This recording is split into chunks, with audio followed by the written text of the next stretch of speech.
The hype continues to build as more and more talent arrives. With so much experience walking out the door, though, will the Huskers be able to improve from last year? Hi, I'm Muller, and this is episode 30 of the Cobsmacked Podcast. This is a Nebraska Football podcast where we cover the Huskers season and team news as it progresses throughout the year. Before we get into it, I want to apologize for the late episode. My wife and I caught the Rona, and I haven't been getting much done around the house, getting anything accomplished the past few days. I was still busy doing a bunch of research and reading a lot of articles. I can do that from the couch. So I wanted to do a deep dive into how the roster might shape up this spring and see what areas might see improvement. There's a ton to cover. In fact, I started recording this once already, and it was running far too long for one episode. So I'm going to break this up into 3 shorter videos where we cover each phase of football. This episode, we will cover the most recent transfer updates and then get into special teams. Next video, I'll break down the defensive position groups. And then lastly, we will cover the offense with a heavy dose of offensive line talk. So getting right into the transfer updates this week, we have Chubba Purdy officially commits. It seems like every time I put out a video, shortly after that, the person actually commits. So I mentioned last week that it was between Nebraska and Oklahoma, whether he wanted to come here and potentially sit under Casey Thompson for a year or two, or go to Oklahoma and get a chance to start right away. He came here. He said that Mark Whipple's experience and football knowledge is really what sold him on coming here. With his addition, the QB room is full of talent, and the competition is going to be super, super fierce this spring. I don't imagine that he will be able to get that starting spot just with his lack of experience. And I'm also probably hedging my bets that Smothers may transfer out if he doesn't get that starting job. We'll get more into that when we hit the offensive episode, though. Looking at another transfer we got JUCO All-American Anthony Grant. He committed from New Mexico Military State. Last season, he ran for over 1,700 yards and 18 touchdowns with an average of 17.2 yards per carry. I believe the year before that, he even had 7.0 yards per carry. So he's averaging over 7 yards per carry the last 2 seasons. He actually started out at Florida State in 2018. He played as a kick returner. He redshirted in 2019 and transferred to New Mexico Military State thereafter.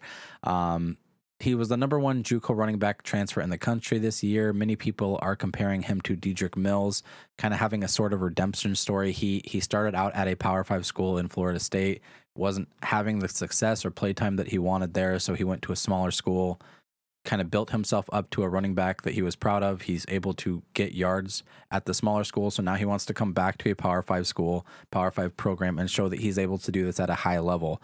I'm assuming to get into the NFL. Something that Corn Craze pointed out too that I thought was kind of funny was it's ironic that he and Gabe Ervin come from the same high school in Georgia. They're both from Beaufort, Georgia.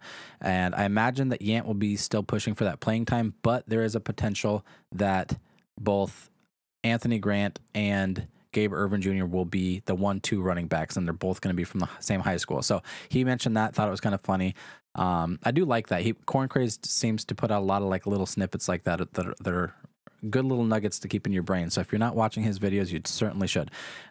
We also picked up another late addition with former FCS All-American Northern Iowa defensive back Omar Brown.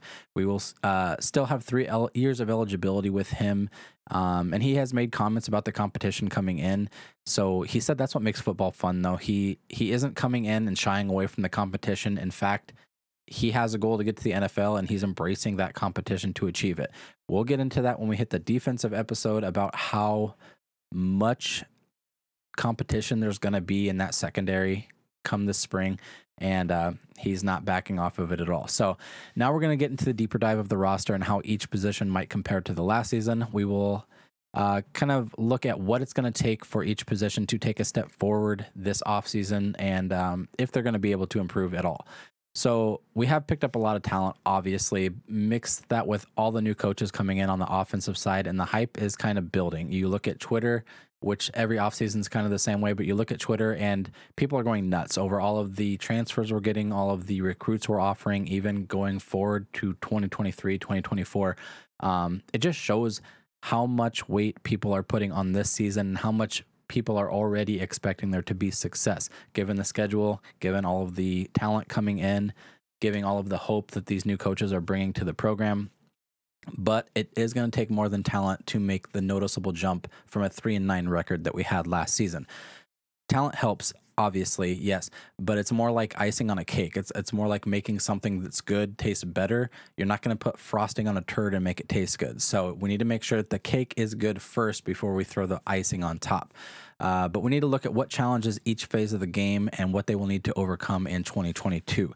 We're going to start with the special teams. I think that this is going to be the most apparent script change from last season.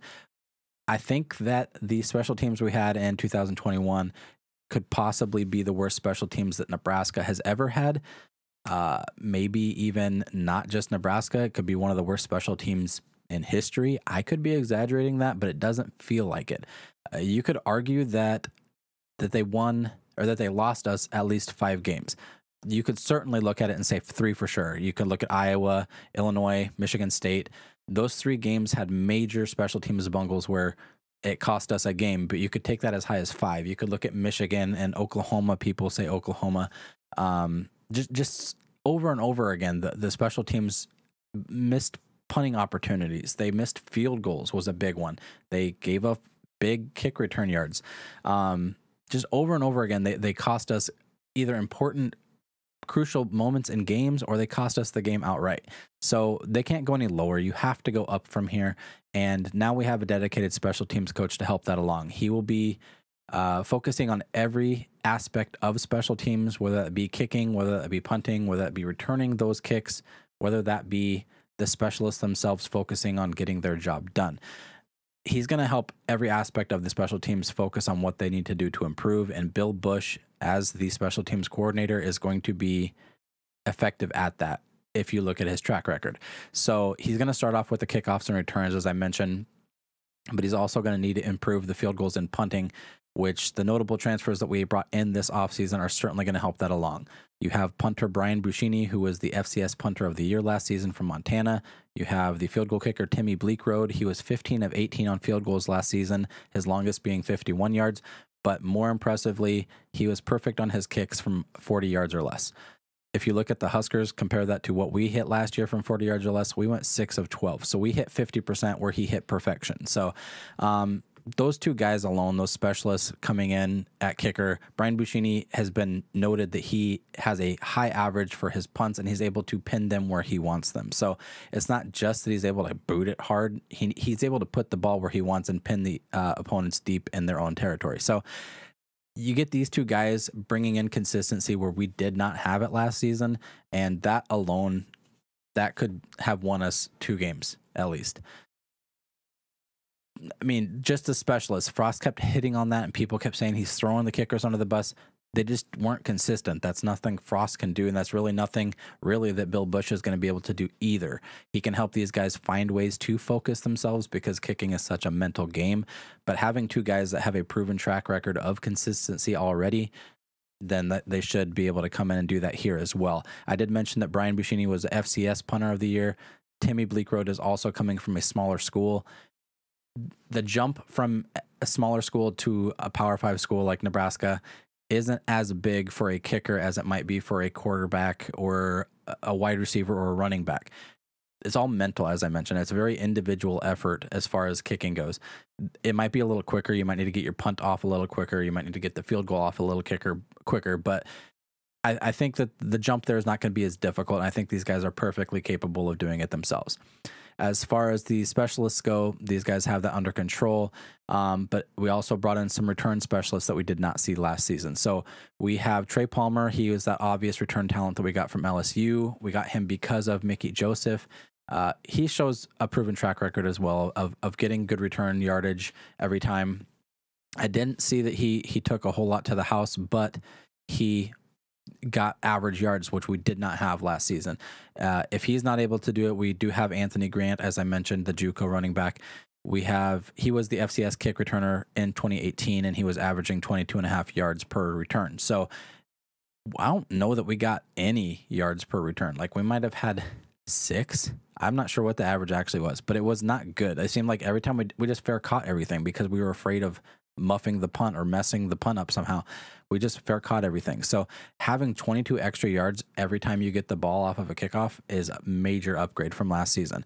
As I mentioned, with the addition of Bill Busch as the dedicated special teams coach, that alone would have helped. Bringing in the specialist alone would have helped. Having a kick returner be able to take the ball out after he makes a catch, that would have helped. All these things combined is certainly spelling like the special teams is going to improve drastically from last season. I expect the special teams leap out of all three phases to be the most noticeable change from last season. And I mean, I don't see how it could step backwards as it was already at rock bottom. But that's going to wrap up this part 1 of the part 3 episode. I did mention that this was going to be a shorter episode because I am splitting this up into 3 parts. The next 2 certainly won't be this short. But do you have faith that Bill Busch is going to be able to get the special teams back up to a standard? Will the specialists be able to maintain their success at a Power 5 school? Let me know in the comments below what you think. Also, before I go, I wanted to give you guys and gals a heads up on a slight change with the show. I've noticed that although this is technically a podcast, only about 2% of the audience is listening to the audio-only versions of it. So I'll be focusing more on the video versions of this on YouTube. The audio versions will still be available on Apple, Google, and Spotify, but the episodes won't be stored there past 90 days, I believe. Besides, sometimes I throw up like images and stats and things on the screen during the videos that you might not catch if you were only listening to it. So you should certainly be watching the videos on YouTube. As far as the YouTube audience, you have nothing to worry about except for subscribing. I noticed that the view count has been going up the last few episodes, but the subscription, only about 90% of you or only about 10% of you are subscribed. So 90% of you aren't subscribed, but you're still watching. So I'd appreciate it if you would stop playing with my heart and just slap that beautiful red button and subscribe to the channel. But be sure to stay tuned for part 2 where we will cover how the defense might fare this offseason as well. But until then, go big.